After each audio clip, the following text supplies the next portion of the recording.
If you came in here to find out what a mini tasting is, this is a mini tasting, and we have Tomatin 12 year.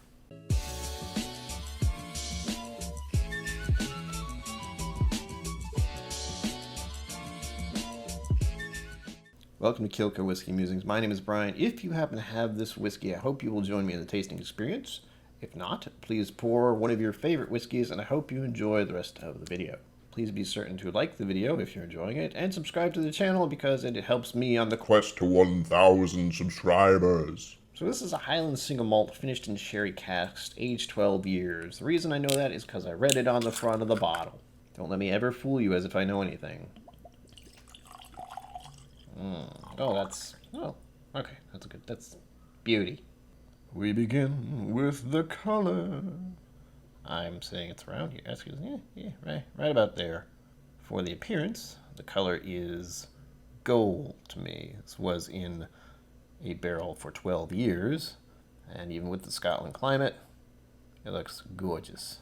Clarity, clear, sediments, no viscosity. I was just doing a little twirly twirl to find out. It does have legs. Not too thick though. It's probably because it's 43%. Begin nosing technique. Whoa, okay. Alright. Yee. If you've watched other videos I've done, malt stuff can have this weird funk to me, and this has a weird funk. I'm gonna have to dive into it. It's not my favorite smell. Usually the taste is fine, but this is gonna be a little bit of a struggle, I can already tell. And I can't figure out if it's a sherry thing or a malt thing. I've just been saying it's a malt thing, but realizing this is a malt sherry finished, double trouble. I have said many times on this channel, I know nothing about wine. In this case, I had to look it up because I thought it was a red wine. It is not. The all-knowing Google says, sherry, which tasters describe as nutty and musky, is traditionally made with white wine. Looking into this even more, sherry is an aged, fortified white wine. And when I see fortified, I think, well, they just made it more alcoholic. So I might need to try it someday, although the musky weirdness on this, I'm not sure. All right, back to the nose on this. It is giving me that weird, it's kind of like an off white wine. I'm not enjoying it. The smell is not appealing to me. A sour white wine? Yeah, something's up. Something's definitely up with this. Sherry always seems to get in the way, for my enjoyment anyway, of scotches. Although there are a few out there that I have really enjoyed, so it's always so freaking weird. Alright, it's dissipating a little bit now, thankfully. I'm starting to be able to pick out some fruits.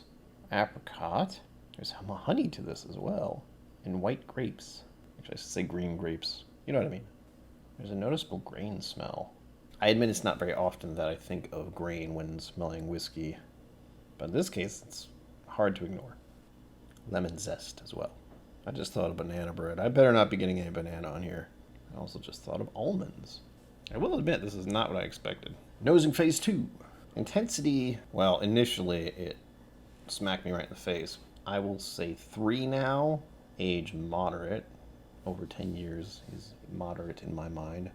Granted, with Scotch, it's kind of a different feeling. I know 10 is usually moderate for bourbons. I'm not exactly sure if 10 should be moderate for Scotches, but I'm sticking with it for the moment. Barrel was used oak because it was sherry finished. Grain was very likely malted barley. Smoke is none. I forgot to go over spices, didn't I? It was mostly fruits and honey. I've looked at this many times, and only now am I going, why is leather in spice? But it is. And I believe I'm getting a little new leather in here. Sweet, we have the honey. There could be a hint of vanilla in here. Floral. I don't think this feels particularly floral to me since I was overwhelmed by that sherry malt at the beginning.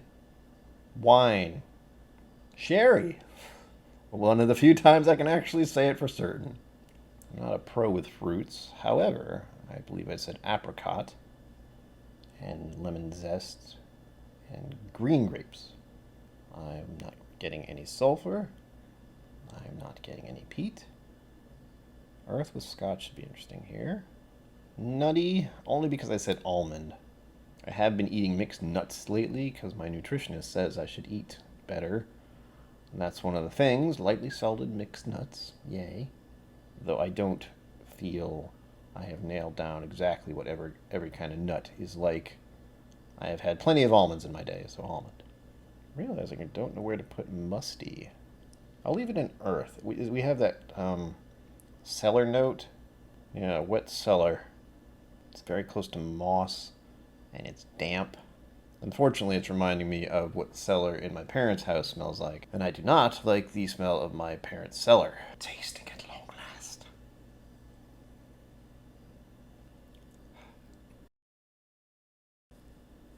Tingly. Sip number 2, where we try to analyze.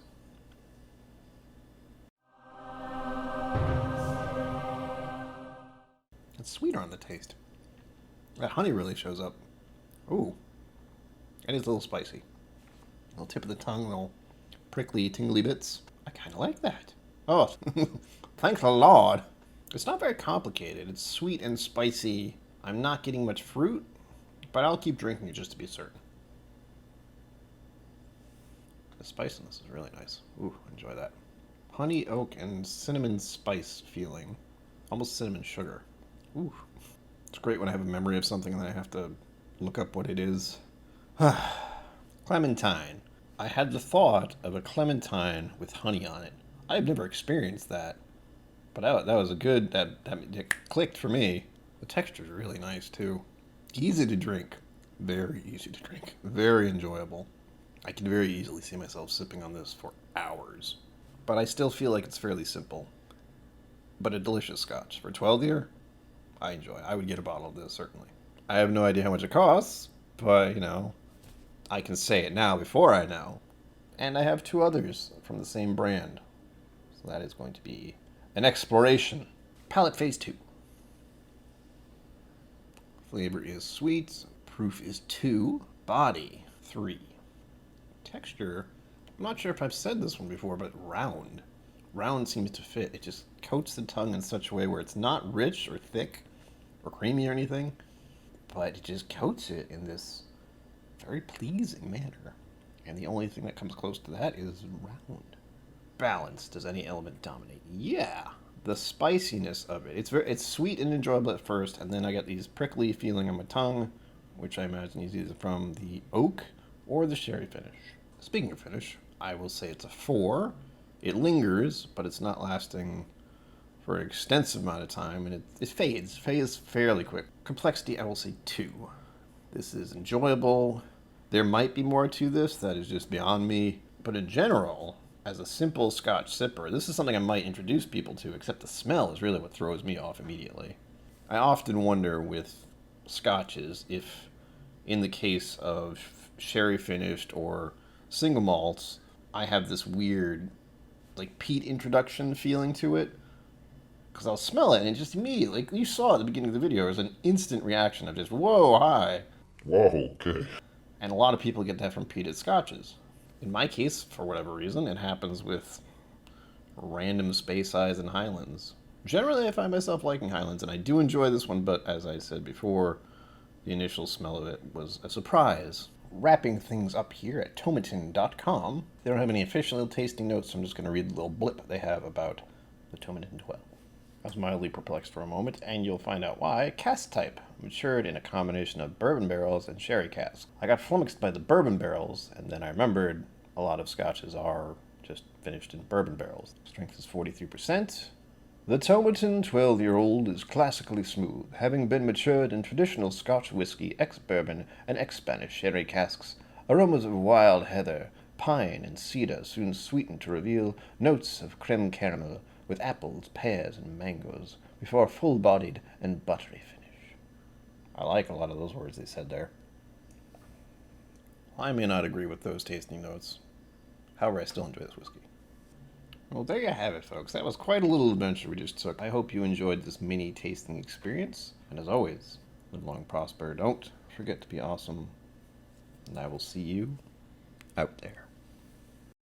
Thank you for joining me on KIllco Whiskey Musings. You can find my social media and Patreon in the links below. Be sure to like, subscribe, and I'll see you next time.